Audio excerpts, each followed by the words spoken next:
Hola, muy buenas tardes. Estamos esperando que se termine de conectar toda la gente que está en la sala de espera para dar inicio con la charla.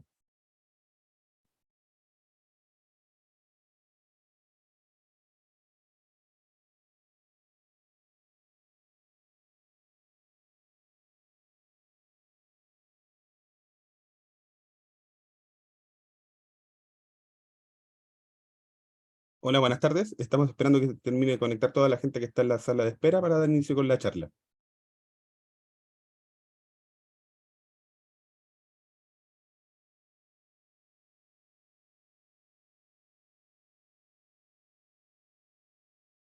Hola, buenas tardes. Estamos a la espera que termine de ingresar toda la gente que se encuentra en la sala de espera para dar inicio con la charla.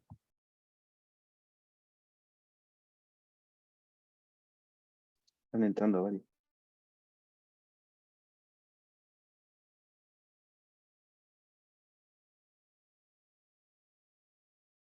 Buenas tardes. Estamos esperando que termine de ingresar toda la gente que está en la sala de espera para dar inicio con la charla.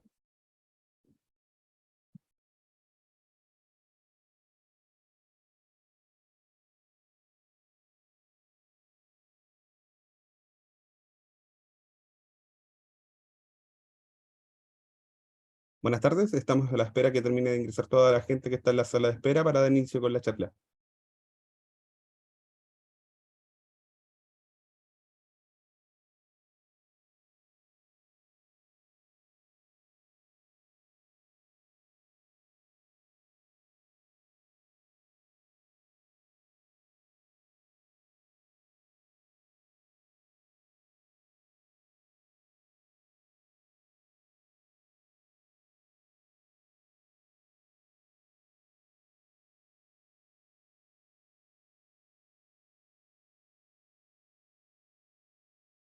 Hola, espero que estén muy bien. Muy buenas tardes a todos.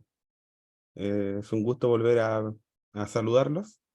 Eh, Como siempre, para nosotros como INDEP y el Colegio de Contadores es un agrado tenerlos presentes en esta nueva charla gratuita llamada Reorganización Empresarial, que será realizada por el profesor Octavio Canales. Les comento que la charla está siendo grabada y será subida al portal de INDEP Online desde mañana a las 12 del día con todo el material que se ponga. En esta oportunidad tenemos la ayuda del profesor Carlos Filgueira, que será el moderador de la charla, y él va a realizar las preguntas al expositor, las cuales va a rescatar del chat. Así que por favor vayan dejando las consultas que tengan en el chat y se van a ir haciendo en su momento al expositor. ¿Bien? En este momento les voy a dejar en el chat un link para que los que estén interesados se puedan unir a un WhatsApp de, de la difusión de las actividades gratuitas de las charlas gratuitas del colegio, que se hace a través de INDEP, porque muchos de repente no reciben nuestros correos electrónicos, así que si gustan se pueden inscribir, ¿ya? Así que comenzamos oficialmente ahora nuestra charla gratuita con la bienvenida a ella de parte de don Pablo Aro, quien es el vicepresidente técnico de Asuntos Gremiales del Colegio de Contadores de Chile. Adelante, don Pablo. Están muteados. Gracias, Jorge. Hola, ¿qué tal? ¿Cómo Perfecto. están, colegas? Sí, así como dice Jorge, me toca representar al Consejo Nacional del Colegio de Contadores como vicepresidente de Administración y Asuntos Gremiales. Para quienes no me conocen, soy Pablo Aros Bilbao y estoy aquí, bueno, para poder darle la bienvenida y agradecer la gentileza del profesor Octavio Canales, quien nos va a dictar esta charla, y también a Carlos Filgueira el apoyo que nos va a brindar también en esta oportunidad. Y aprovecho de agradecer a INDEP que tenemos una alianza para poder entregar en forma gratuita estos cursos que el colegio ofrece a todos los colegiados de nuestro gremio, de nuestra institución. Voy a aprovechar la oportunidad de hacer también algunos comerciales, un pequeño comercial, que entre todos los beneficios que tiene el colegio, también les voy a comentar que tiene el beneficio a través de un convenio que tenemos nosotros con el colegio, perdón, no yo, el colegio tiene un convenio con la Fundación López López Pérez. Pérez, el que consiste en tratamiento gratuito para quienes padezcan de cáncer, ni Dios lo quiere que lo tengan. Pero también quiero explicarle en qué consiste más o menos este convenio. Para poder tener el beneficio, los colegiados al día tienen que contratar el seguro con la fundación. No se trata de que solamente por el hecho de ser colegiados automáticamente son beneficiados. No, ellos, todos los colegiados tenemos que hacer el trámite ante la fundación para poder tener los derechos en la eventual necesidad que los requeramos. Se va a entregar una guía con todos estos beneficios a todos los colegiados que están pagando su licencia para que tengan claro cuáles son estos beneficios. Aparte de esto, vienen otros más.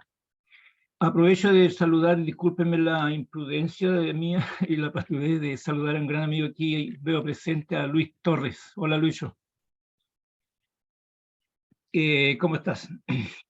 Bueno, no tengo más que dejar, y perdón, y nuestro amigo Edgardo Simiza, presidente de INDEP.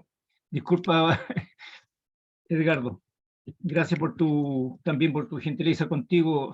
Sin ti también esto no es posible. Dejo entonces la palabra a nuestro profesor Octavio. Perdón, disculpa, Octavio. Edgardo, tú también ibas a decir algo. Te estaba Sí. quitando la palabra. Gracias. Ya, gracias, colega. Buenas noches. Bueno, para un poco complementar lo que decía recién Pablo, el convenio con la Fundación, además es muy bueno porque tiene un 50% de descuento. O sea, prácticamente los contadores colegiados, al incorporarse a esta corporación, prácticamente la licencia va a ser importante el ahorro, digamos. Por lo tanto, es conveniente poder hacerlo, digamos. Yo quiero aprovechar bueno, nosotros como INDEP hemos tratado de cada día ir entregando más beneficios. Ya debemos, este año, esta debe ser como la 10ª charla gratis más o menos. A contar del segundo semestre, la idea es que vamos a empezar a entregar para los contadores colegiados al día a lo menos 2 cursos semestrales. O sea, por lo tanto, este año a lo mejor van a ser 2, digamos, el próximo año van a ser 4 cursos durante el año gratis para los contadores colegiados, que es bastante importante. Por lo tanto, esta va a ser a lo mejor, no todas las charlas van a empezar a ser gratis hacia adelante, porque tenemos, desgraciadamente, se inscribe mucha gente. A veces hemos pasado los 2.000, 2.500 personas que se inscriben y después participan 500, 600. Por lo tanto, es un trabajo que nos significa tener más gente. Por lo tanto, vamos a ir restringiendo, digamos, algunos beneficios exclusivamente para los contadores colegiados. Por lo tanto, yo les recomiendo a todos los que están aquí presentes, digamos, que no sean colegiados, que lo hagan, incorporemos al colegio, porque mientras más seamos los colegiados al día, evidentemente, vamos a poder entregar muchos más beneficios. Ahora tenemos que hacer muchos malabares para tratar de ahorrar lo más posible para poder entregar los mayores beneficios. Por lo tanto, no se extrañen si el día de mañana, ¿no es cierto?, algunas cosas van a ser exclusivamente para contadores colegiados, porque desgraciadamente si se inscriben 2.000, se van los 2.000, bueno, hay interés, hay esto, pero si se van inscribiendo por inscribirse, que no significa trabajo, y no nos permiten seguir ayudando, haciendo más actividades. Por lo tanto, les recomiendo eso.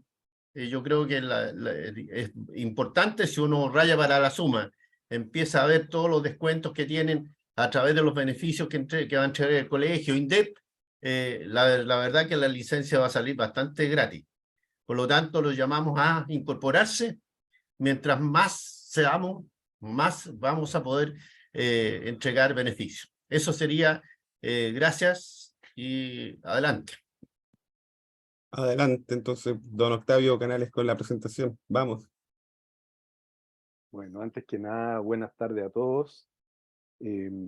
Agradecer, digamos, esta invitación, ¿no es cierto?, a una charla, diría yo, de introducción. Vamos a intentar hacer de todo, pasar todos los temas dentro de lo que es el tema reorganización empresarial, pero agradecidos, como le digo, porque es una instancia en la que me permite también entregar algo de los conocimientos que uno ha adquirido en el tiempo. Y nada, el tema es que cualquier pregunta la que necesiten hacer, la hagan conforme a lo que ya han definido, ¿no es cierto?, al inicio de esta charla. Voy a poner o voy a compartir, ¿no es cierto?, con ustedes un pequeño PPT donde hay temas importantes. Ahí está digamos, quién soy, ¿no es cierto?, y todo, y en lo que he hecho. Pero eso no importa mucho, sino que lo que importa es qué es lo que vamos a intentar en este tiempo poder entregarles, ¿no es cierto?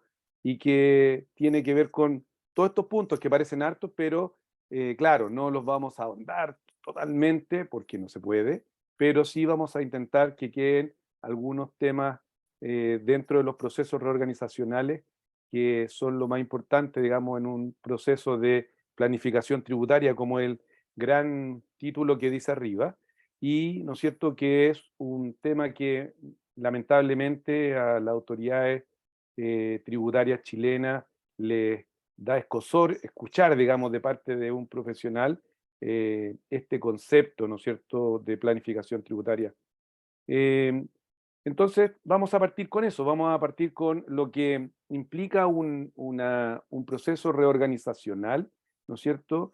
Porque hay que dividir el mundo de los impuestos y ustedes ya conocen y han estado viviendo, ¿no es cierto?, todos los procesos de reforma tributaria y partimos con la gran reforma tributaria de la 20.780, ¿no es cierto?, con el gobierno de Bachelet y después ya han venido dos reformas también que han modificado un poco el mundo de los sistemas tributarios en Chile, ¿no es cierto?, pasando de un sistema tributario de dos niveles y que tiene la incorporación del crédito del impuesto de primera categoría, ¿no es cierto?, en uso de los dueños, afecto a impuesto global complementario y adicional, en un 100% a un sistema hoy día de semi-integrado, sin perjuicio, ¿no es cierto?, de la tributación que tienen las empresas denominadas en el sistema PYME, que son del artículo 14D número 3.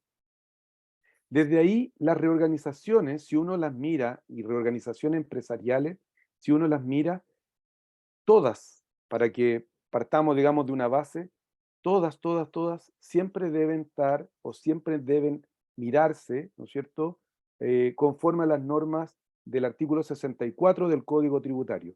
Eso siempre va a ser ¿no es cierto?, el punto de partida y el punto final también, porque sobre él tendremos que ir determinando y alcanzando, ¿no es cierto?, cuáles son las condiciones que una reorganización, ya sea una fusión, una división, una creación de una empresa por una reorganización de aportes de activos o, ¿no es cierto?, una conversión o una transformación, ellas pueden estar dentro de este artículo 64 del Código Tributario como no puede, ¿no es cierto? Y sobre eso también tener presente lo que la autoridad tributaria, el Servicio de Impuesto Interno, es, ¿no es cierto?, quien ha dado de alguna forma los lineamientos de varios conceptos que es importante tener presente a la hora de enfocarse o al menos, ¿no es cierto?, establecer cuáles son los principios que se basa esta reorganización empresarial y cuáles son también, ¿no es cierto?, los modelos de revisión que el Servicio de Impuesto Interno ha estado tomando en el tiempo y con, ¿no es cierto?, las modificaciones que ha sufrido tanto el Código Tributario como la Ley sobre Impuesto a la Renta y también el IVA y todas las normativas tributarias que ustedes saben que hoy día, ¿no es cierto?, han tenido muchos cambios, ¿ya? En esto, la visión, ¿no es cierto?, antigua de una planificación tributaria y por ende, ¿no es cierto?, la reorganización empresarial se tendía a confundir. La reorganización empresarial nunca fue la planificación tributaria, sino que ella es parte, la reorganización es parte de la planificación tributaria, ¿no es cierto? Pero estas reorganizaciones tienen elementos que son comunes desde que las normas, ¿no es cierto?, de la ley de la renta establecen cómo se han efectuado o cuáles son las condiciones que se deben dar para que se realice una reorganización. Hoy día, por todas las modificaciones que se ha producido, ¿no es cierto?, en el tiempo, la normativa del artículo 14 específicamente es la que me enfrenta a este proceso reorganizacional y a tomar en cuenta cuáles son los elementos que deben estar presentes en cada una o en cada uno de los procesos reorganizacionales, dado que ahí está lo que denominan la armonización, ¿no es cierto?, de los sistemas tributarios. Sin embargo, ¿no es cierto?, las normas generales de lo que implica una reorganización empresarial de los temas que acabamos de decir, tiene que ver con que nunca deberían, y por eso la pregunta que ahí está en el PPT es, oiga, ¿y estas reorganizaciones tienen neutralidad tributaria o tienen una neutralidad impositiva? La respuesta uno podría decir livianamente, sí, no se preocupen, son neutras, no tienen ningún efecto tributario, por lo tanto, ¿no es cierto?, ellas deben quedar conforme a lo que se establece en la ley, se establece en las normas que establece el artículo 14, pero eso no es tan cierto, dado que, ¿no es cierto?, cada una de estas reorganizaciones tiene situaciones o puntos que se deben tener presentes y se deben, ¿no es cierto?, considerar para efectos de lo que implica una reorganización. Entonces, desde ahí uno empieza, ¿no es cierto?, cambiando todo lo que ha venido en la ley, en las modificaciones a las leyes tributarias, entendiendo código tributario, entendiendo la ley de impuesto a la renta. Lo que se dio con la 20.780 y con la siguiente reforma es básicamente darle, digamos, una idea de si las reorganizaciones podían ser elusivas, ¿ya? Y allí se produjo un gran dolor de cabeza, tanto para la autoridad tributaria como para los, ¿no es cierto?, asesores o, ¿no es cierto?, para los profesionales que se dedican al área, dado que el concepto de elusión, y para que así también quede asentado desde el principio lo que estamos diciendo, el concepto de elusión nunca fue negativo legalmente hablando. El concepto de elusión, ¿no es cierto?, por una condición del legislador que establece, ¿no es cierto?, como elusivo un concepto negativo que lo compara o lo iguala al concepto de evasión. Y el concepto de elusión, ¿no es cierto?, tanto legalmente como económicamente, es un concepto como la Suprema o la Corte Suprema de Chile lo estableció muchas veces. No es la idea de poder entrar a esos fallos, pero, ¿no es cierto?, uno de los fallos más recurrentes que se utilizaba al analizar el concepto de elusión tenía que ver con el concepto de decir, oiga, ¿sabe qué? La persona que tiene una correcta aplicación de la norma y que es inteligente al aplicarla, ¿no es cierto?, no está efectuando una evasión tributaria, sino que está realizando una elusión, que significa, elusión significa hasta el día de hoy, aun cuando la ley sea negativa y tenemos que atenernos a eso, ¿no es cierto?, la elusión significa simplemente buscar formas de cómo tomar la norma tributaria, ¿no es cierto?, y poder aplicarla de la forma correcta, disminuyendo, evitando, moderando, cambiando el efecto tributario de algún tipo de operación, ¿ya? Y eso dio mucho miedo porque finalmente con todas estas, ¿no es cierto?, reformas, lo que se da, hay varios temas. Y uno de los temas más relevantes que se da es que entra, ¿no es cierto?, a la conciencia del mundo tributario en Chile, algo que antes no estaba, antes de la 20.780, y que es, ¿no es cierto?, lo que de alguna forma en el mundo ya se daba y que era desvelar, sacar, correr, mover, ¿no es cierto?, la cortina para mirar cuál era la operación que subyacía a la decisión que uno tomaba. Es decir, oiga, dígame definitivamente, a través de la norma general antielusiva, dígame cuál es la operación que usted quiere realizar. No me cuente un cuento, no me diga que está, ¿no es cierto?, vendiéndole la casa a su hijo de 5 años, allí donde usted no le puede vender la casa a un niño de 5 años porque el niño de 5 años no tiene patrimonio.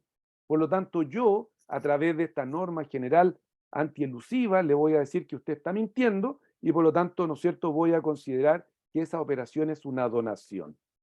Esto, que parece tan simple, ¿no es cierto?, es un concepto que lo estoy tratando de establecer para que entiendan que es la base sobre la cual tenemos que sustentar cualquier tipo reorganizacional a partir de la 20.780, es decir, a partir del año 2014 o 2016, que es la fecha en la que se comienza a aplicar toda esta normativa.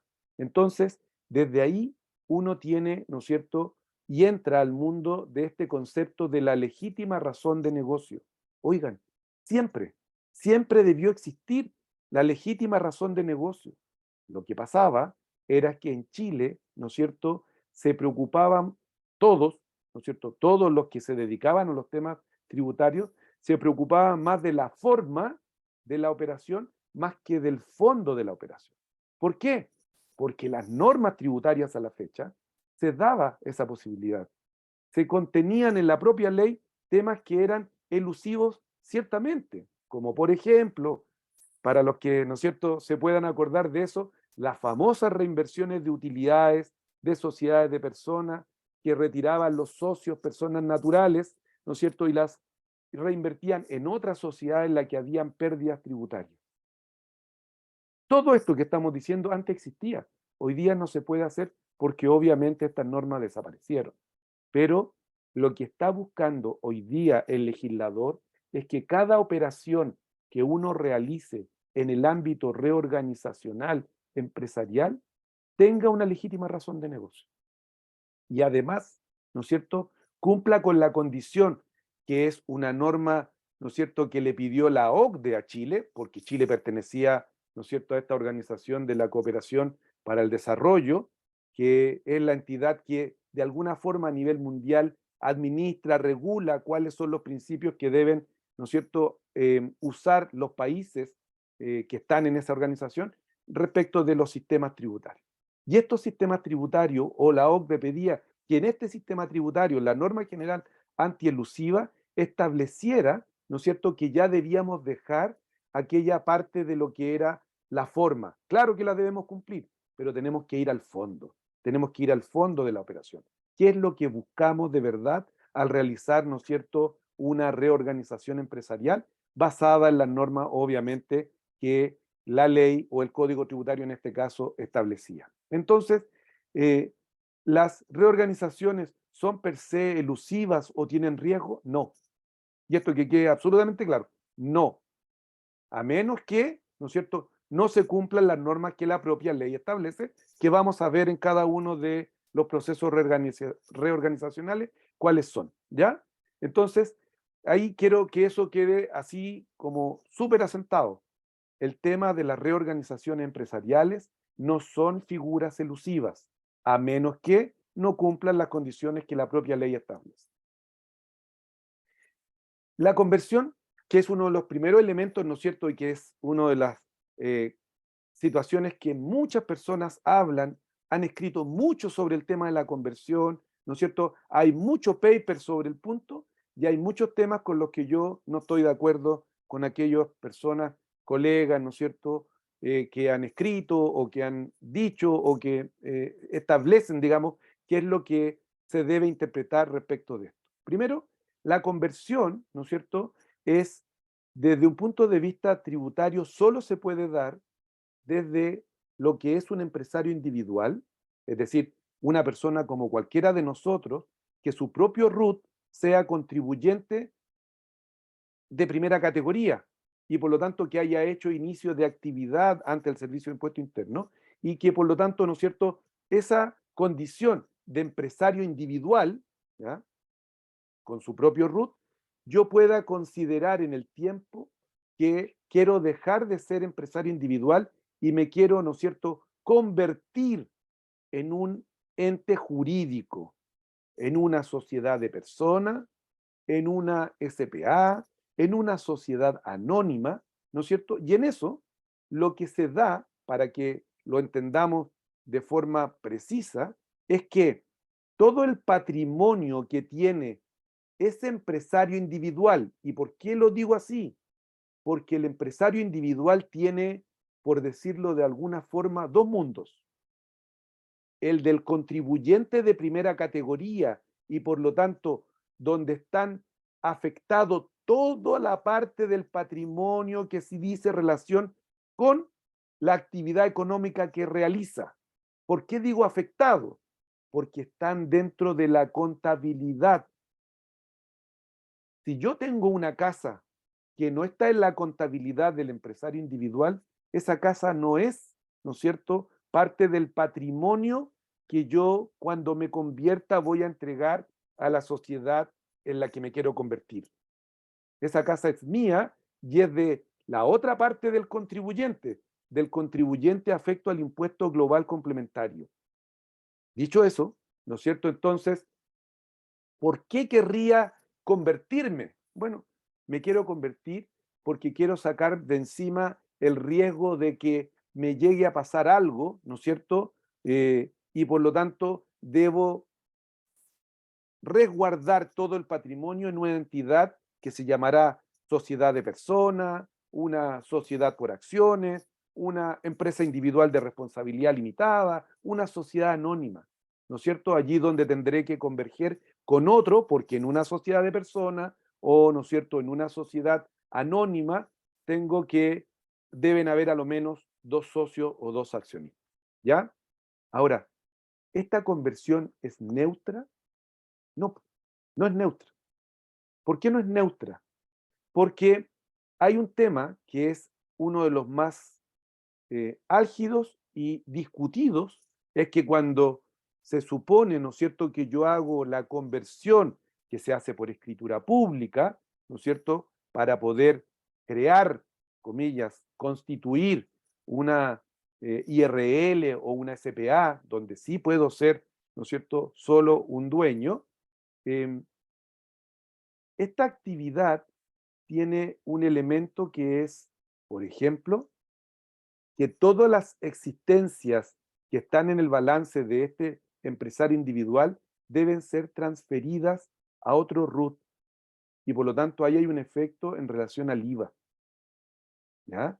Y por ende, ¿no es cierto?, independiente que lo esté pasando como parte del capital o del patrimonio, debe emitirse una factura para efectos de transferir esas partes de, ¿no es cierto?, existencias o productos terminados o como le quieran llamar, pero que es finalmente, ¿no es cierto?, la actividad para lo que el empresario individual fue constituido, comillas, como empresario individual, que es simplemente por la vía del inicio de actividad. Ahora, ¿no es neutra? Claro que no es neutra. Hay otros efectos, muchos otros, ¿ya? Y por eso es que uno tiene que decir, por ejemplo, hay uno administrativo. Todos dicen que el empresario individual debe hacer término de giro.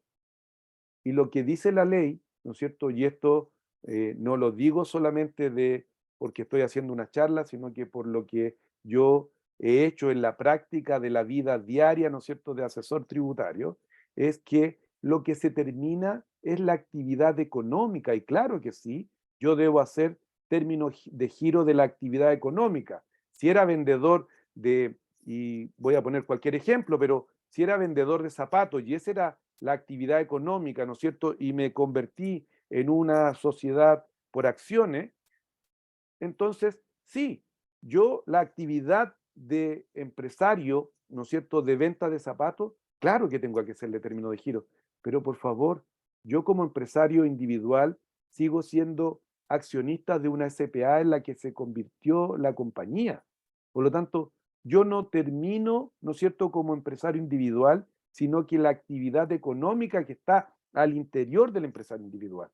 Entonces hay un tema en la que uno tiene que intentar tener precisiones como la que yo acabo de plantear y que muchas personas dicen, no, es que el empresario individual desaparece. Y eso no es verdad, porque si el empresario individual desapareciera, tendríamos más problemas de los que estoy planteando.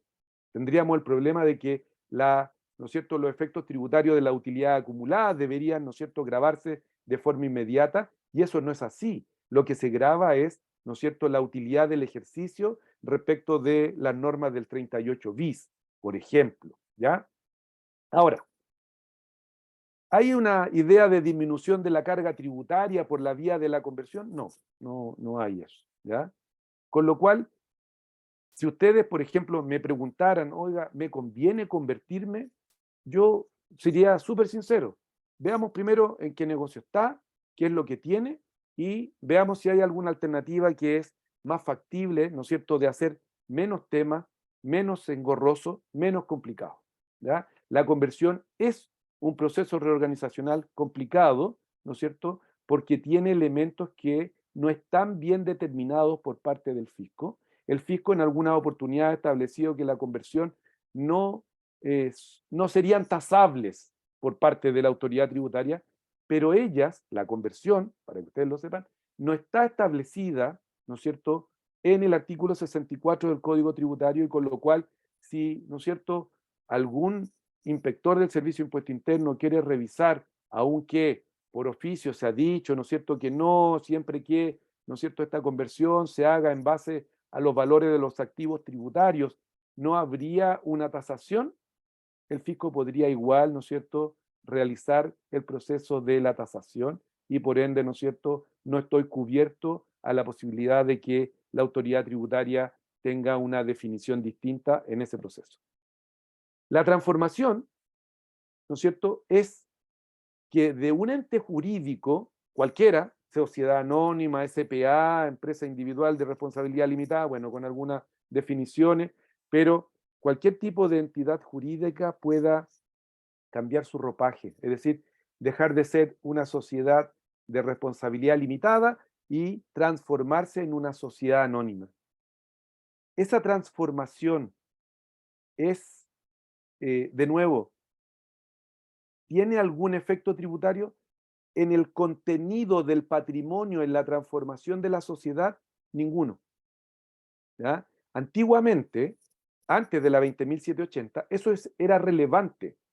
Hoy día no lo es, pero antes era relevante. Pero sin perjuicio de eso, ¿no es cierto?, el hecho de que yo me transforme, todos los activos que yo adquirí cuando era sociedad de personas hace 40 años atrás, el activo que tiene esta sociedad sigue manteniendo la misma fecha de adquisición. ¿Por qué es importante lo que digo? Porque hay situaciones que se han dado, al menos en la realidad en la que yo he tenido, ¿no es cierto?, que asesorar empresas, en la que una sociedad de personas constituida en el año 79, me acuerdo, tenía acciones de una sociedad anónima cerrada, constituida también en el año 79, y se transformó a una sociedad anónima, ¿no es cierto?, y preguntó, oiga, ¿cambia la fecha de las acciones que yo tengo del año 79 de esta sociedad anónima? No, no cambia la fecha. No importa que me haya transformado en el año 2023, no importa.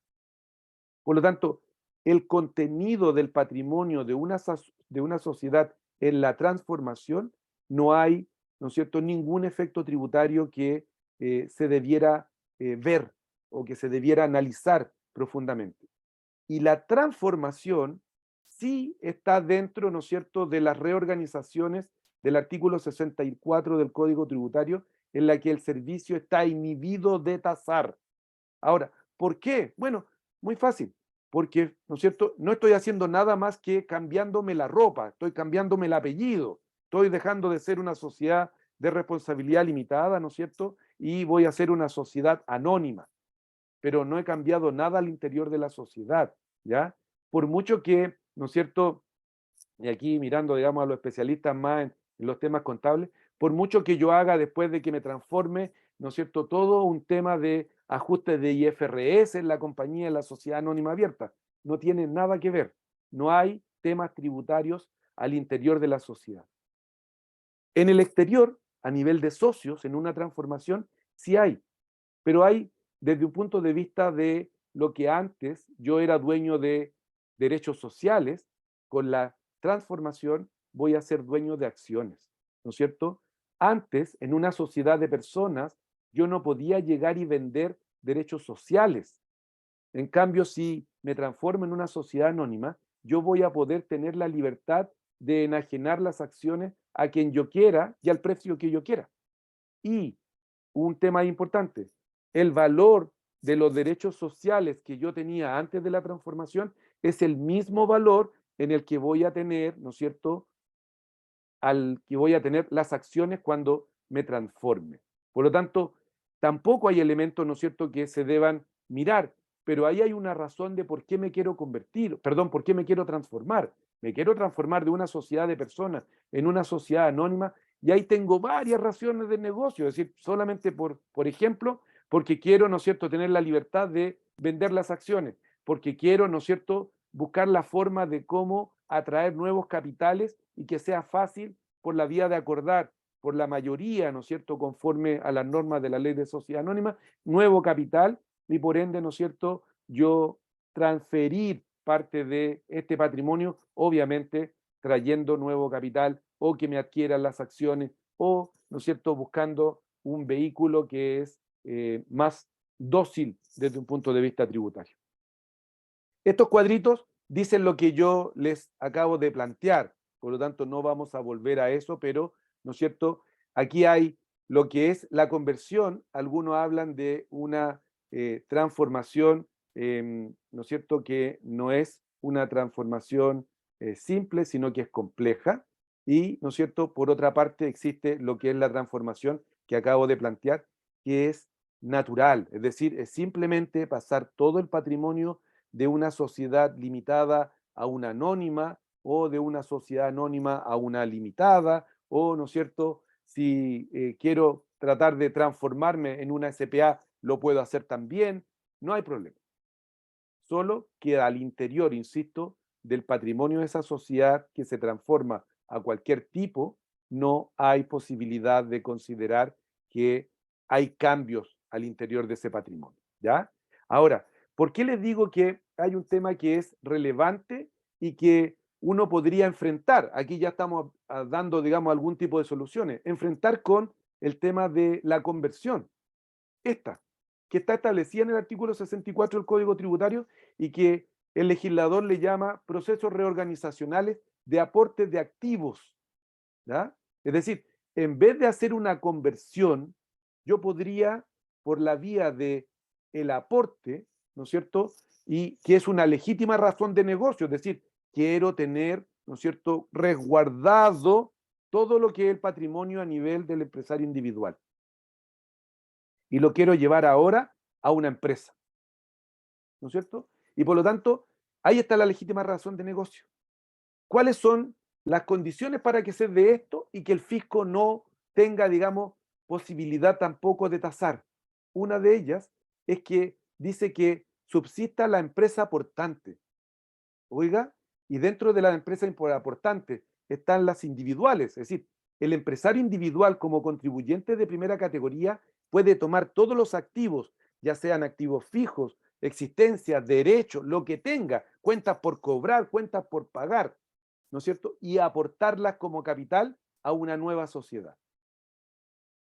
¿Qué va a quedar en el empresario individual? Bueno, en el empresario individual van a quedar derechos o acciones en la sociedad, ¿no es cierto?, que está constituyendo, que está creando, que está haciendo nacer. Y es una de las obligaciones que este mismo artículo 64 establece. Debe ser, ¿no es cierto?, efectivamente un aumento de capital. Obvio, todas estas cuentas por cobrar, toda la existencia, el activo fijo, ¿no es cierto?, y la plata, en las cuentas del banco, lo que quiera, lo va a aportar como capital a esta nueva sociedad, ¿ya? Sea nueva la sociedad a la que le está aportando o sea una sociedad que está naciendo al efecto, ¿ya? No deben haber flujos, obvio. Lo que va a recibir el empresario individual en el caso que estoy dando, ¿no es cierto?, lo que debe recibir el empresario individual van a ser derechos o acciones, no van a recibir plata, no va a recibir caja, porque si no estaría vendiendo.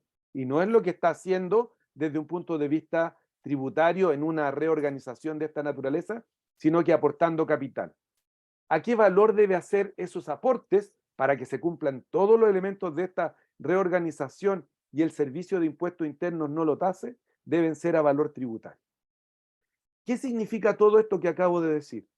Que cualquier empresa que tribute en la primera categoría con contabilidad completa, ¿no es cierto?, puede hacer nacer nuevas empresas subsidiarias debajo de ella, aportándole activos de cualquier naturaleza. ¿A qué valor deben ser esos aportes? Al valor tributario.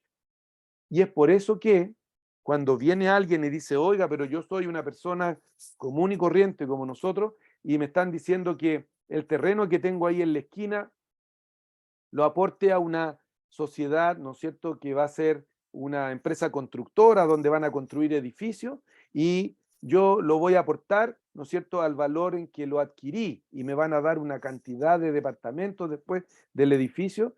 Y la pregunta que queda ahí, para que todos entiendan lo que estoy diciendo, porque esto es muy importante, que esa persona, ¿no es cierto?, el servicio la puede tasar aunque le haya aportado el activo en el valor en que lo adquirió. ¿Por qué? Porque la norma del 64, incluso la norma del 17, número 8, inciso cuarto de la Ley sobre Impuesto a la Renta, establece dos mundos, que uno, ¿no es cierto?, enajene a precios sobre el mercado o que enajene a precios menor que el mercado. Y en cualquiera de las dos circunstancias, el fisco tiene la posibilidad, conforme a estas normas, de tasar esa operación. Y lo que estamos buscando entonces es que el servicio en una operación como la que acabo de decir no me tase, y debo entonces cumplir estas reglas. La división.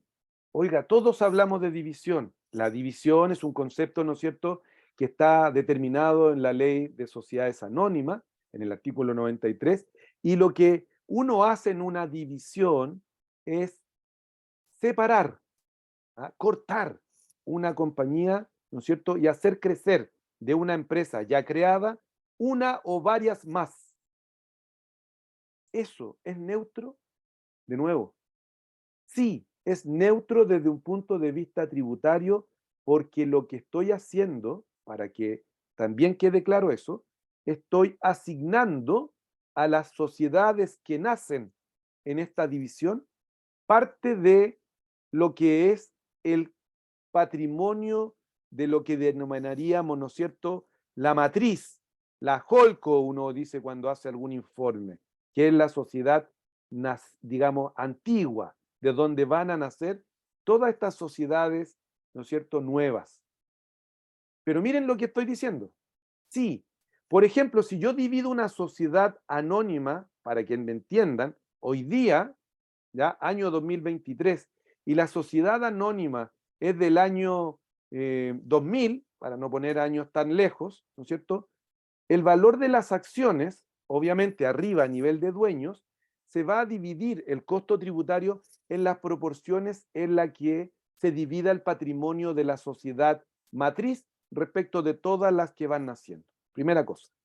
Segundo, si yo quiero saber de cuándo son las acciones de las sociedades que nacieron en el 2023, lo que va a pasar desde un punto de vista jurídico así de preciso, esas acciones son del año 2020. Oiga, pero ¿cómo está diciendo eso si están haciendo hoy día nomás? Sí, pero ahí hay un tema, ¿no es cierto?, que la división, ¿no es cierto?, genera desde un punto de vista jurídico, tributario exacto. No cambian, ¿no es cierto?, los años en la que yo tenía las acciones que estoy dividiendo hoy día. Si son del año 2020, las acciones son del año 2020. ¿Por qué les pongo este ejemplo? Porque también tuvimos en alguna oportunidad, ¿no es cierto?, obviamente fue antes de la reforma tributaria de la 20.780, pero llegó unas personas con una sociedad anónima, ¿no es cierto?, cerrada, que estaba constituida antes del 31 de enero del año 84, y ellos querían vender en esa época, ¿no es cierto?, un inmueble, pero como estaba dentro de una empresa que tributaba en la primera categoría con contabilidad completa, la venta del inmueble iba a generar una utilidad, y esa utilidad tenía que pagar impuestos, y por lo tanto era un mal negocio porque se iba a ir en el pago del impuesto mucha parte o una gran parte, ¿no es cierto?, de la utilidad que se estaba generando. Pero esa sociedad, al ser del 31 de enero del año 84, lo que nosotros establecimos era que íbamos a dividirlas e íbamos a sacar en la nueva sociedad, ¿no es cierto?, el inmueble. Y ese inmueble, ¿no es cierto?, no vendimos el inmueble, vendimos las acciones. ¿Y de qué año eran las acciones? Bueno, esas acciones, aunque hayan sido, insisto, si fuera hoy día, año 2023, tenemos que establecer que son del año en que se constituyó su matriz, su madre, que es el año antes del 31 de enero del año 84. Por lo tanto, una división, aunque sea neutra, es relevante en algunos casos referente a estos puntos. Yo, cuando divido, ¿no es cierto?, y asigno patrimonios en las nuevas sociedades, lo que asigno es un patrimonio preexistente. Por lo tanto, no hay enajenación. Uno tiene que ser claro en eso. No hay enajenación, ¿ya? Y ahí hay un tema relevante porque en la división, ¿no es cierto?, yo podría tomar las existencias y transferirlas a la sociedad nueva y no voy a tener que pagar IVA. ¿Ya? Con lo cual, entonces esto de que es neutra, no está neutra, ¿ya? Porque el hecho grabado del IVA es que cuando yo enajeno un bien, lo debo grabar con IVA. En esta circunstancia, la división genera un efecto raro en el sentido de que corto en lonjas varias sociedades nacientes y esas sociedades nacientes, ¿no es cierto?, van a tener parte de un patrimonio que ya existía.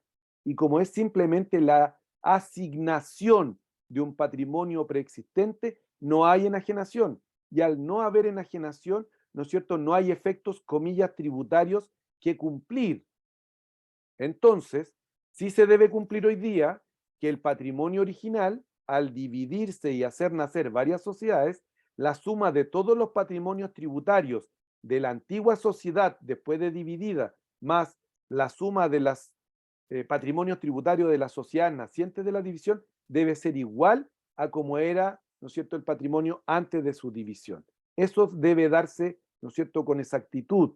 Hay temas aquí desde un punto de vista contable que son muy relevantes, ¿no es cierto? Y por lo tanto, el tema de qué balances debo utilizar, a qué fecha debo utilizar el balance, cómo debo determinar la renta líquida imponible, cómo debo determinar el RAI, cómo debo determinar la asignación del DEDAN, cómo debo determinar el REX respecto de los registros de renta empresariales.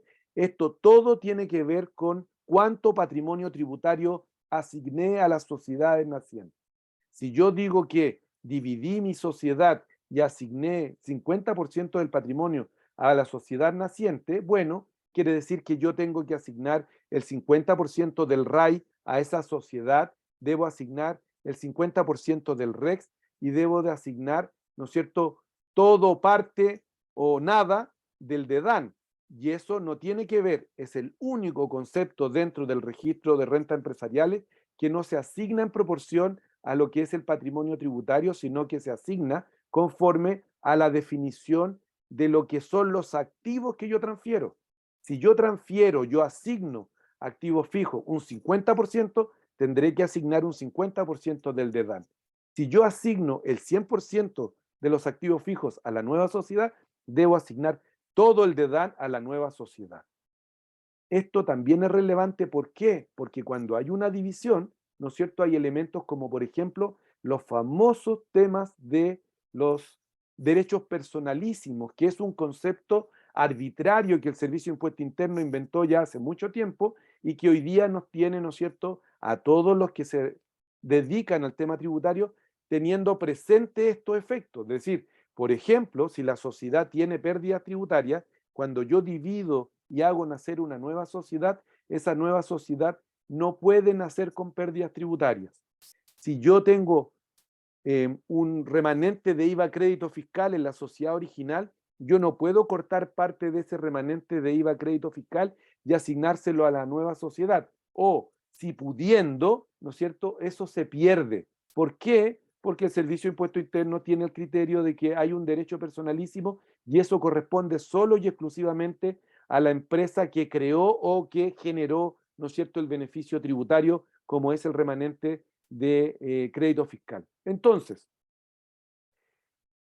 ¿Cómo se puede insertar, ¿no es cierto?, una división en los conceptos que estamos viendo, ¿no es cierto?, y tratando de plantear en una reorganización empresarial? Bueno, yo tengo varias razones de por qué quiero dividirme. Puede ser que yo tenga en una sola sociedad varios negocios y creo que cada uno tiene, ¿no es cierto?, perspectivas de negocios distintas, rentabilidades distintas, costos distintos, y por lo tanto yo puedo dividir la sociedad, ¿no es cierto?, conforme a lo que son los negocios que en ella se incluyen. Por lo tanto, si hago eso, ¿estoy incumpliendo alguna norma tributaria? Nada.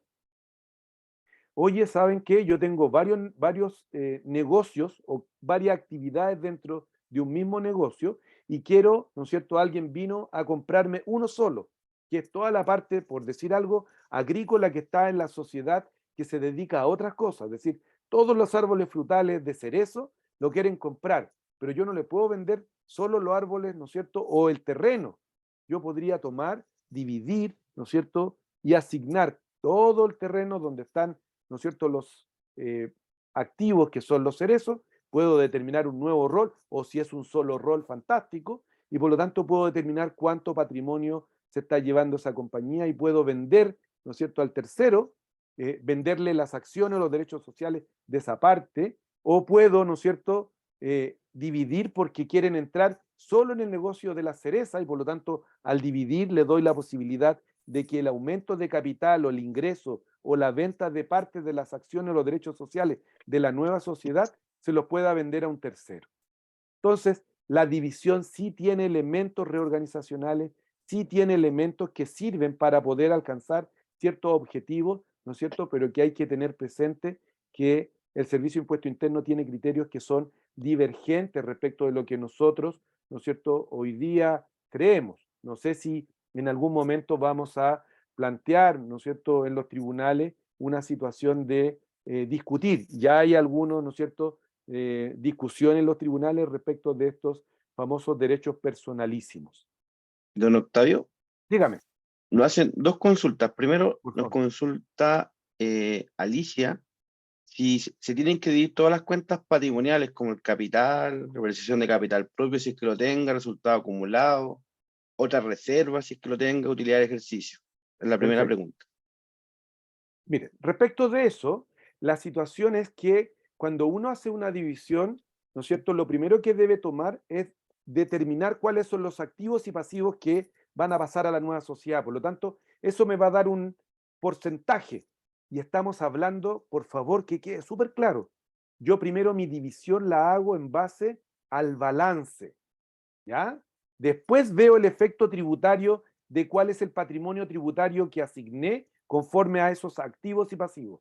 Pero siempre me enfoco en el balance. Luego, y dicho eso, entonces digo, ya, yo sé que pasé tanto activo, tanto pasivo, por lo tanto tengo que pasar 100 millones de patrimonio.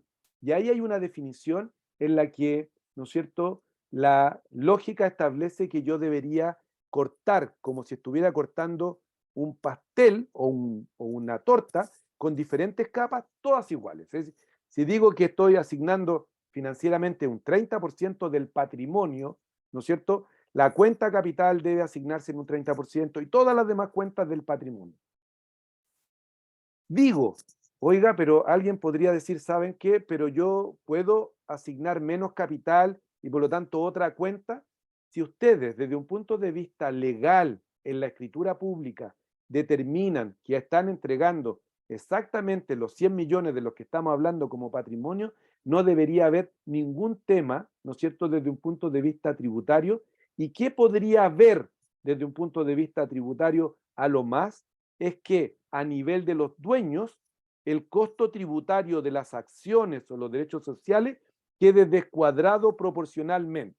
Por ejemplo, si dijimos que estamos asignando un 30% a la nueva sociedad, uno debería decir que a nivel del costo tributario de las acciones o de los derechos sociales de los dueños de las sociedades, la nueva sociedad o el dueño de la nueva sociedad debería tener el costo tributario de esa acción equivalente a un 30% del 100% del costo tributario.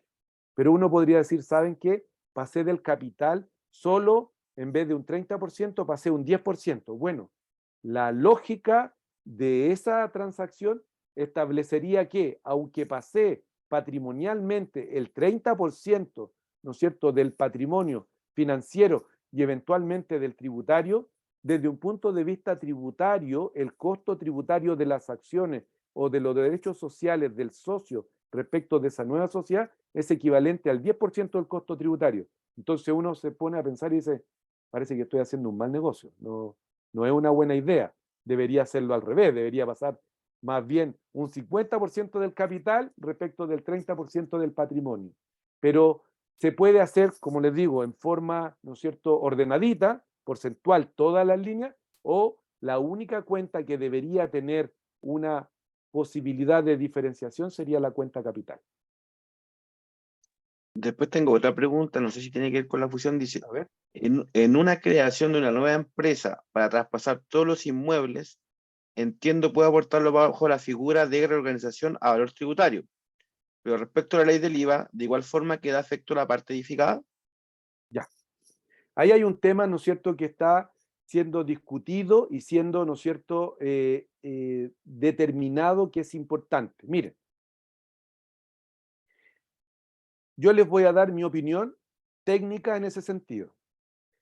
Si yo aporto todos los activos basado en el concepto reorganizacional, como les dije, hay un efecto de determinar que si es a valores tributarios, no pasa nada, no hay tasación desde un punto de vista de lo que es la ley sobre impuesto a la renta.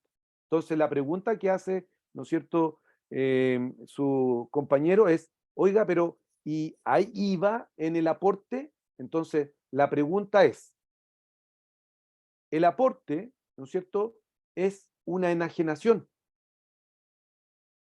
¿ya?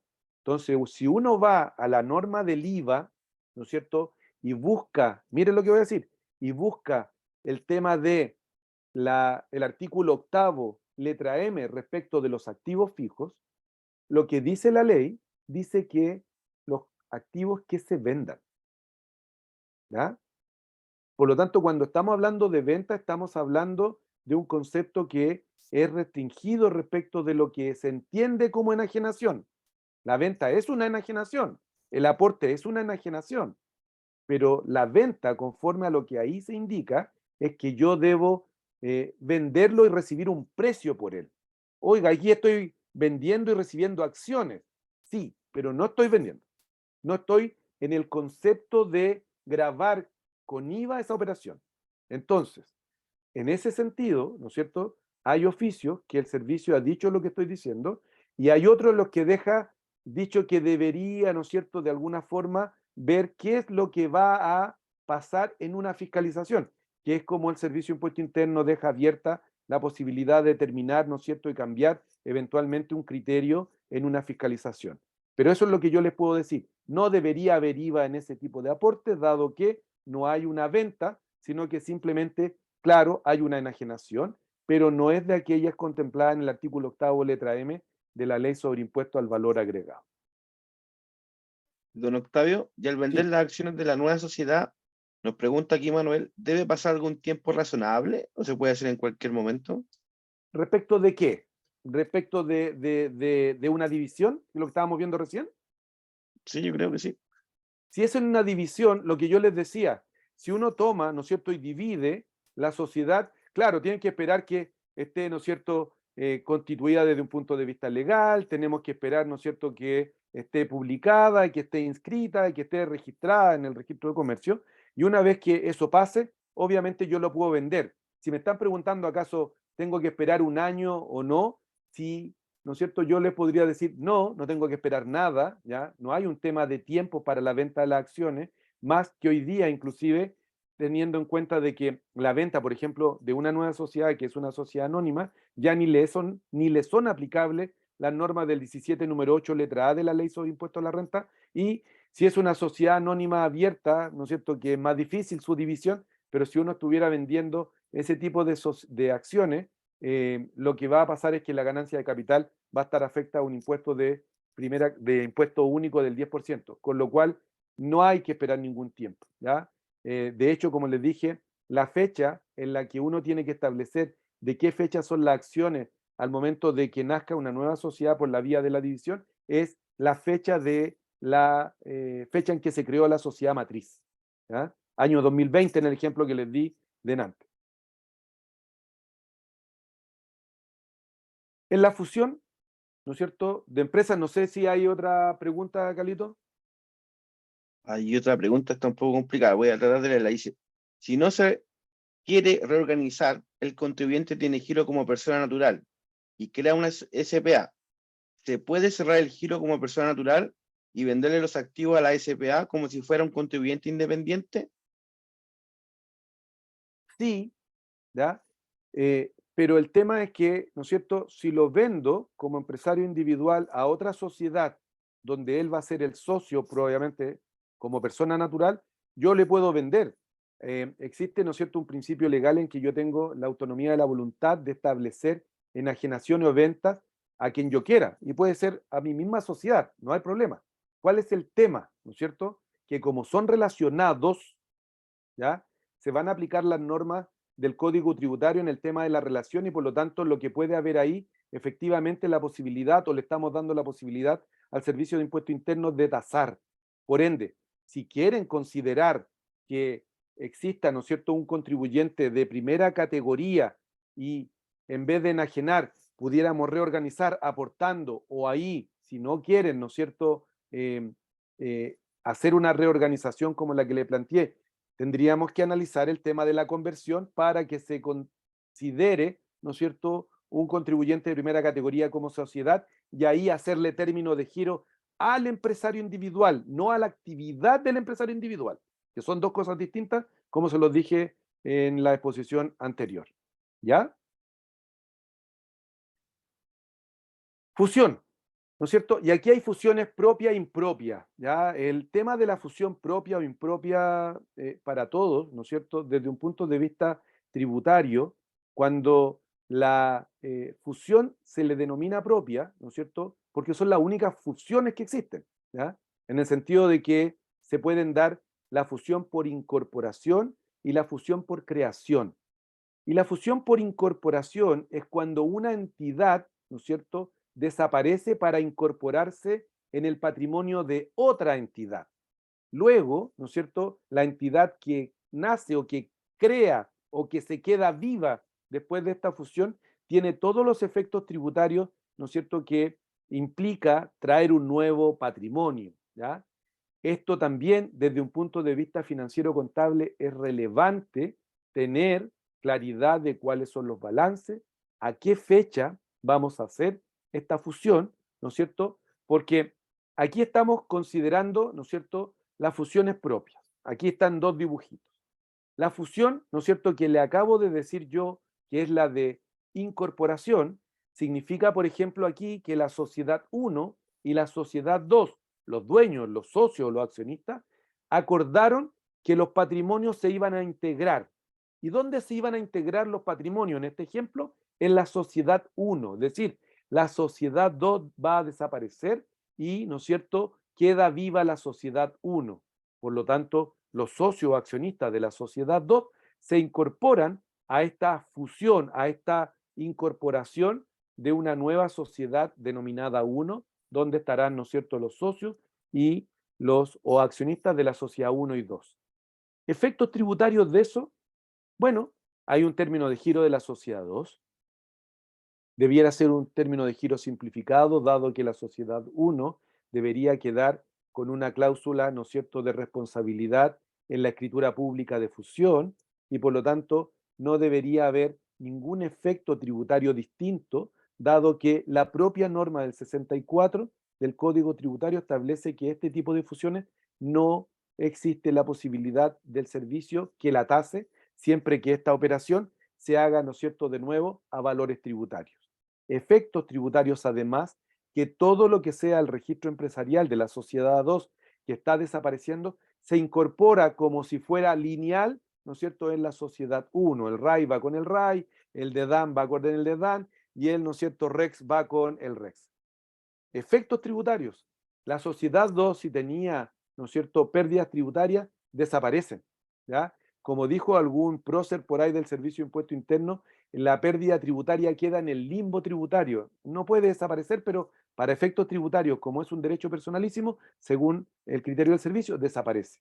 Si tiene remanente de crédito fiscal, también desaparece porque no puede contenerse como activo en la sociedad 1. Y cualquier otro activo que sea de estos de derecho personalísimo va a desaparecer al momento de la fusión. Otro tema tributario que es relevante, ¿no es cierto?, es que cuando tiene, por ejemplo, si la sociedad 2 tiene activos que se deprecian de forma acelerada, al momento de desaparecer la compañía 2, ¿no es cierto?, e incorporarse a la sociedad 1, esos activos en la sociedad 1 nunca más podrán depreciarse de forma acelerada. Se van a depreciar de forma normal y por lo tanto se debe cambiar el sistema tributario acelerado por un sistema tributario normal. Existe también otra fusión que también es una fusión propia, ¿no es cierto?, que es la por creación, ¿ya? Y en esta, por ejemplo, en la sociedad 1 y la sociedad 2, denominada Olco, las viejas, para estos efectos, ¿no es cierto?, crean una nueva, es decir, la 1 y la 2 desaparecen y crean una nueva, ¿ya? Esta fusión yo la he visto muy rara vez en Chile, pero existe. Y está contemplada también en el artículo 64 del Código Tributario. Y también está establecida, ¿no es cierto?, como una fusión que el servicio está inhibido de tasar. Y por lo tanto, todos los efectos que acabo de decir respecto de la fusión regular por incorporación, sucede también en la fusión por creación, ¿ya? Por lo tanto, los socios de la sociedad 1 y 2 en la fusión por creación van, ¿no es cierto?, y se incorporan en una nueva sociedad, ¿ya? Entonces, esto, ¿no es cierto?, un tema que lo dejo determinado inmediatamente, este tipo de fusiones, ¿no es cierto?, por incorporación general y, ¿no es cierto?, por creación, en general, no generan efectos de goodwill o badwill, que lo vamos a ver inmediatamente para ver cuándo se dan. Y esto se da en una fusión impropia, en principio. ¿Y qué se entiende por fusión impropia? ¿Y por qué es impropia? Porque no es regular, ¿ya? No se puede denominar fusión regular porque se da por un hecho que la ley establece, ¿no es cierto? Y que por el solo ministerio de la ley una sociedad desaparece. Es decir, cuando se reúnen o cuando una empresa reúne en sus manos el 100% de los derechos sociales o de las acciones de otra sociedad, entonces en ese caso, ¿no es cierto?, se produce lo que significa una fusión impropia o una fusión por absorción. Es decir, todo el patrimonio de la sociedad, por el solo ministerio de la ley, va a parar a la sociedad, ¿no es cierto?, que se hizo dueña del 100% de los derechos sociales o de las acciones de esa compañía. Esa fusión impropia, ¿no es cierto?, genera la posibilidad de que exista un goodwill o un badwill, que es lo más relevante desde un punto de vista tributario, en el sentido de considerar, para que lo tengan presente, la definición de cómo se crea un goodwill o un badwill están en las siguientes normas. En el artículo 15 de la Ley sobre Impuesto a la Renta se establece la norma de la creación o de la generación del badwill. Y en el artículo 31, número 9 de la Ley sobre Impuesto a la Renta se da, ¿no es cierto?, la condición o generación de lo que se denomina un goodwill, ¿ya? Ahora, diferenciando cada actividad, cuando una sociedad se hace dueña de otra en un 100% y lo que yo pagué o aporté para ser dueño del 100% de esa sociedad, ¿no es cierto?, en cuanto a valor es mayor que el patrimonio tributario, es decir, en el ejemplo que tenemos aquí, si la sociedad 2, ¿no es cierto?, es dueña de la sociedad 1 en un 100% y pagó 10 millones de pesos por el 100% de los derechos sociales o de las acciones de la sociedad 1, esto significa que lo que yo voy a tener es que, pagué mucho por algo que vale nada. Oh, qué mal negocio. Desde un punto de vista económico, claro que hice un mal negocio, ¿ya? ¿Por qué habré hecho una actividad de negocio de esa naturaleza? Porque probablemente ¿no es cierto?, lo que se da o lo que se debería dar es que vi alguna cosa importante en esa sociedad que compré y por eso pagué más de lo que vale desde un punto de vista del patrimonio tributario. Entonces, al comparar el costo de lo que fue la adquisición del 100% de las acciones o los derechos sociales de esa compañía, ¿no es cierto?, con el patrimonio tributario, que es cero, significa que los 10 millones de pesos que yo pagué comparado con un patrimonio de cero, me da un goodwill, ¿no es cierto? Me da un goodwill de 10 millones de pesos, que lo voy a asignar a los activos no monetarios de la sociedad 1, que es la sociedad que está desapareciendo. ¿Y por qué hago eso? Bueno, porque el legislador dijo eso. ¿Y cómo se ve eso? Bueno, se ve, ¿no es cierto?, teniendo presente que debo ir a mirar el valor de mercado de todos los activos que están en el interior de la sociedad 1, que es la sociedad que va a desaparecer. Y voy a decir, oye, mira, de los 10 millones de pesos, puedo tomar todos los 10 millones de pesos y asignárselo a los activos, ¿no es cierto?, de la sociedad 1, aumentando, mire lo que voy a decir, el valor tributario de esos activos. Y por lo tanto, cuando ese patrimonio llegue a la sociedad 2, la sociedad 2 va a depreciar activos de mayores valores por la incorporación de este goodwill. Por el contrario, si la sociedad 2, ¿no es cierto?, pagó 1 millón de pesos por un patrimonio tributario de 10 millones de pesos, oh, que hice buen negocio. Sí, económicamente hice un súper buen negocio, pero detrás de eso, lo que hice fue generar una utilidad futura. Por eso es que se llama, ¿no es cierto?, badwill. Y por eso está contemplado en el artículo 15, donde se establecen ingresos diferidos, ingresos, ¿no es cierto?, de una naturaleza distinta de los normales de la ley de la renta. ¿Y cómo se da esto? Bueno, comparo el millón de pesos que pagué el 100% de las acciones en los derechos sociales con los 10 millones del patrimonio tributario. Y esos 9 millones de pesos, ¿no es cierto?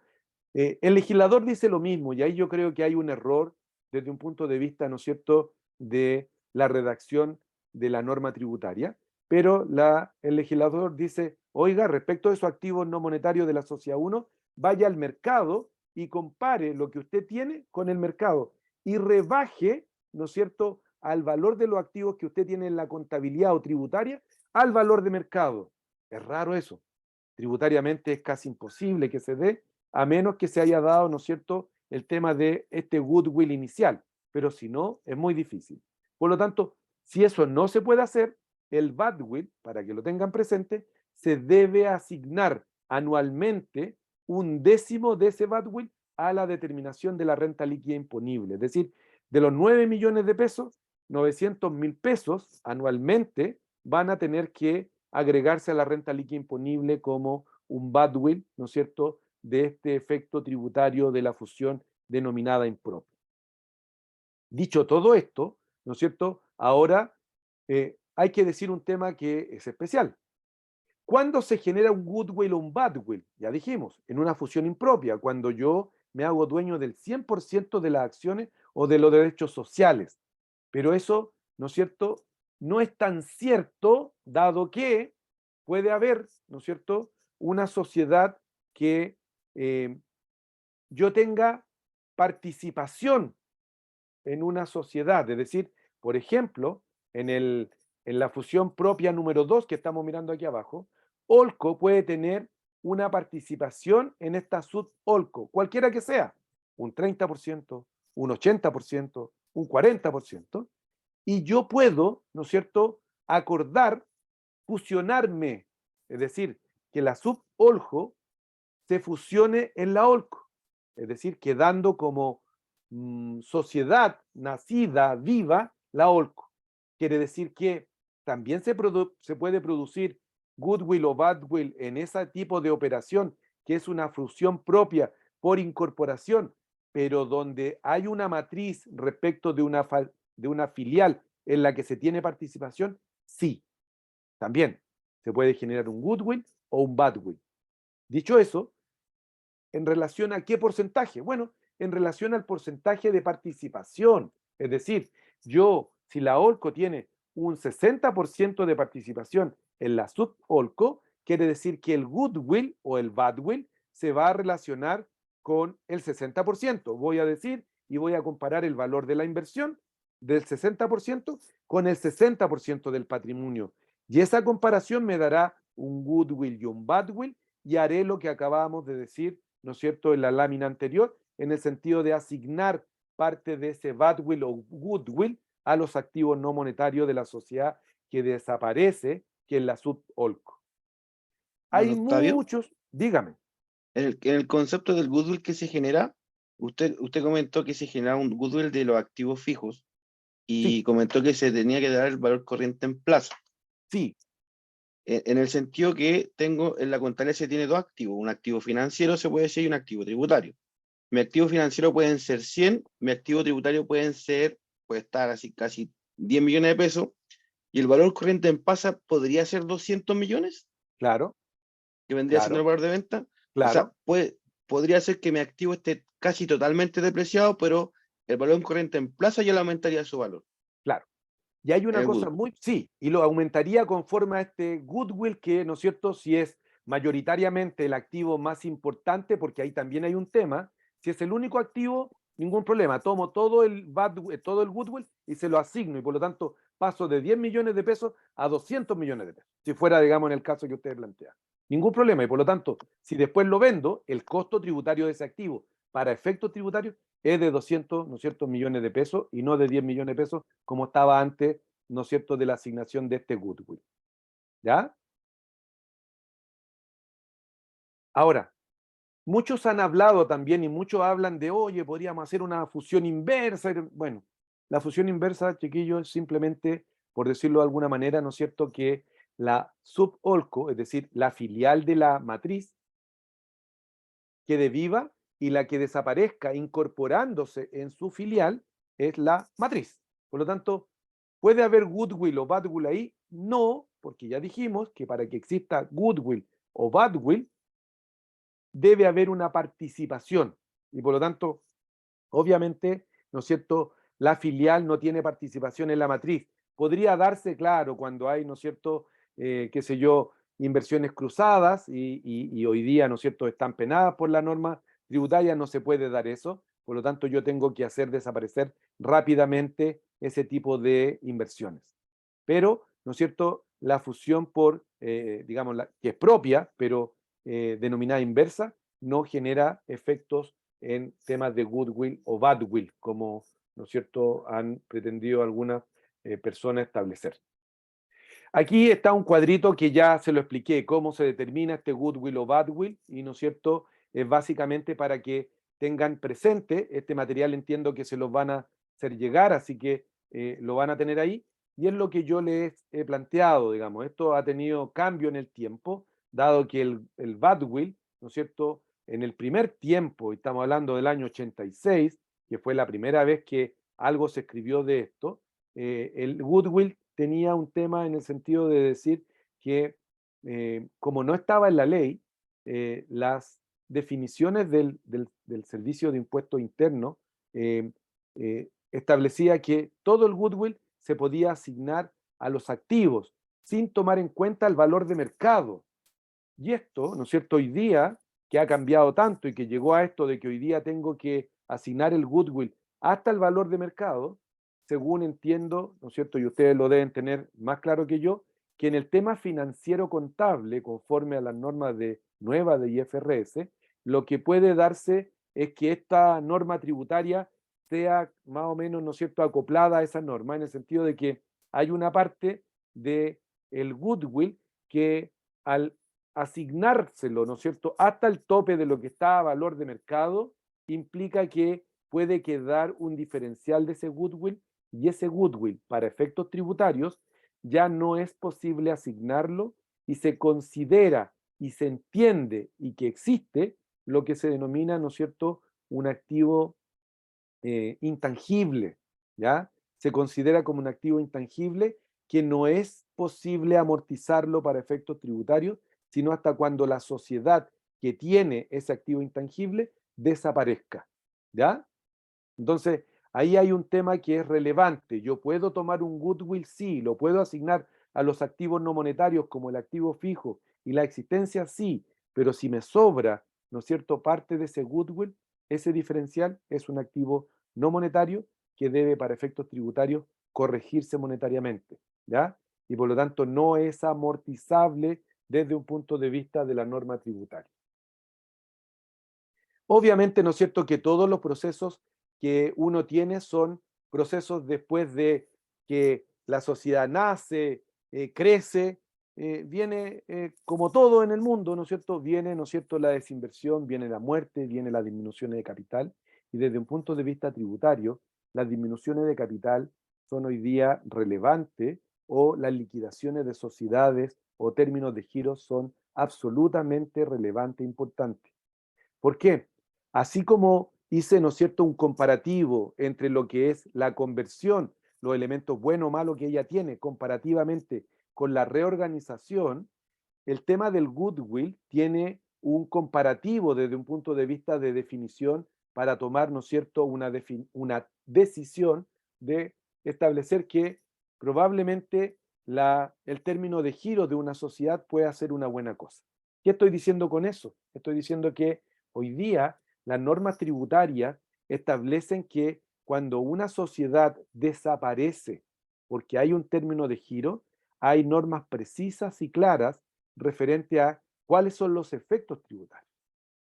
El efecto tributario que está radicado, ¿no es cierto?, en el artículo 38, ¿no es cierto?, pero además debo tener presente las normas del 17, número 7, como disminución de capital, y debo tener, ¿no es cierto?, las normas del 17, número 8, letra G, dentro de lo que es el contexto de lo que estamos tratando de conversar, implica que cuando desaparece una sociedad como la que acabo de decir, o la que estamos mostrando aquí, ¿no es cierto?, el efecto tributario respecto de un contribuyente del global complementario es que todo lo que se le asigne a él lo debe comparar con lo que él invirtió versus con lo que está recibiendo.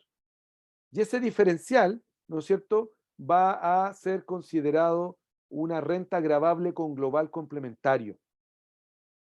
Por el contrario, si quienes reciben, ¿no es cierto?, lo que sale de esta sociedad una vez que esta sociedad hace término de giro, es que hay una cosa relevante. Primero, los activos que salen de aquí, ¿no es cierto?, como el activo fijo, porque esto es una liquidación, ¿no es cierto?, porque estamos haciendo término de giro de esta sociedad, los activos van a llegar al valor tributario acá arriba. Esa es la primera cosa. Y el servicio está inhibido de tasar también, porque la propia ley lo establece. También va a llegar el RAI. RAI que al llegar a un contribuyente obvio del global complementario tiene que pagar el impuesto global complementario. El RAI que llega aquí, ¿no es cierto?, el SAC que llega aquí, simplemente se incorpora a los registros empresariales de los contribuyentes de primera categoría. Por lo tanto, no hay tributación. Más, ¿no es cierto?, que es el elemento más importante, y con esto termino, es que si yo hago desaparecer esta sociedad, ¿no es cierto?, y hago un término de giro, y estos contribuyentes de primera categoría comparan el costo tributario, lo que pagaron, lo que invirtieron en esta sociedad, con lo que reciben, con la parte del patrimonio tributario que reciben, y por ejemplo, en el mismo ejemplo del goodwill, si yo aporté 10 millones de pesos y solo recibí como parte del patrimonio tributario que me están devolviendo 1 millón de pesos, los 9 millones de pesos desde un punto de vista tributario es pérdida del ejercicio en que se está realizando esta liquidación o término de giro de la sociedad, ¿ya? Con lo cual, eso es relevante, muy importante que lo tengan presente. Por lo tanto, es un comparativo, ¿no es cierto?, para efectos de poder analizar si es mejor hacer una fusión o hacer, ¿no es cierto?, una liquidación de la sociedad. Y por ello, ¿no es cierto?, a los que le haya interesado todo esto, los invito a, no sé, un curso referente a planificación tributaria, reorganización empresarial, ¿no es cierto?, que, que el Colegio de Contadores y el INDAP, ¿no es cierto?, va a probablemente realizar en el próximo tiempo. Espero que así sea y, bueno, quedan invitados desde ya. Así que muchas gracias. No sé si hay alguna otra pregunta, Carlos, antes de cerrar. No, ninguna. Comentarios más que nada. Perfecto. Así que bueno, Nada, de nuevo, agradecer, Perfecto. ¿ya? Y muy amable por todo, muchas gracias y espero que pasen una buena noche junto a la familia. Perfecto. Antes de terminar, dar las gracias a don Octavio Canales por esta estupenda charla. Agradecer al profesor Carlos Filgueira por ser el moderador también de esta charla. Agradecerle e invitarles a todos que estén atentos para nuestras próximas actividades gratuitas. Y déjenme ver. ¿Don Pablo Aro se encuentra? Sí, sí. Perfecto. Hola. Don Pablo, usted, por favor, continúe con el Sí, cierre. vamos a despedirnos, vamos a cerrar esta charla. Bueno, gracias, Octavio. Excelente tu clase. Muy, bueno, un tema que es muy de moda, muy actual. Esto de las de la de las reorganizaciones, de las de las empresas, de las constituciones de sociedades de, de justo negocio. También agradezco a Carlos también por la colaboración y obviamente a Jorge, gracias por todo el trabajo que tienes ahí con INDEP para hacer este curso. Gracias también por tu presencia, secretario general, don José San Martín. Hola, ¿cómo están? Nos lo habíamos saludado. Y don Héctor Acosta, presidente del regional Rancagua. Hola, ¿qué tal? Don Heriberto García, hola, ¿qué tal? Bueno, muchas gracias a todos los asistentes. Estaremos atentos a una nueva capacitación, un nuevo curso que daremos con beneficio a todos los colegiados, como les mencionó en un principio Edgardo, que ya no está presente, ¿verdad? Estos cursos No. los estamos haciendo en forma general a todos los contadores, pero en un momento, prácticamente ya del segundo semestre, vamos a empezar solamente para los puros colegiados, para que son los realmente beneficiados con este curso. Gracias a todos, que tengan una muy buena noche y nos veremos en una pronta capacitación. Muchas gracias a todos también por Muchas todos los gracias. comentarios, muy amable, que estén muy bien, Gracias, buenas gracias. noches y un gusto. Que estén muy bien, hasta luego. Igualmente, don Octavio. Muchas gracias, don Octavio. Muchas gracias, que estén bien, que tengan muy buena noche. Buenas noches. Chao, chao.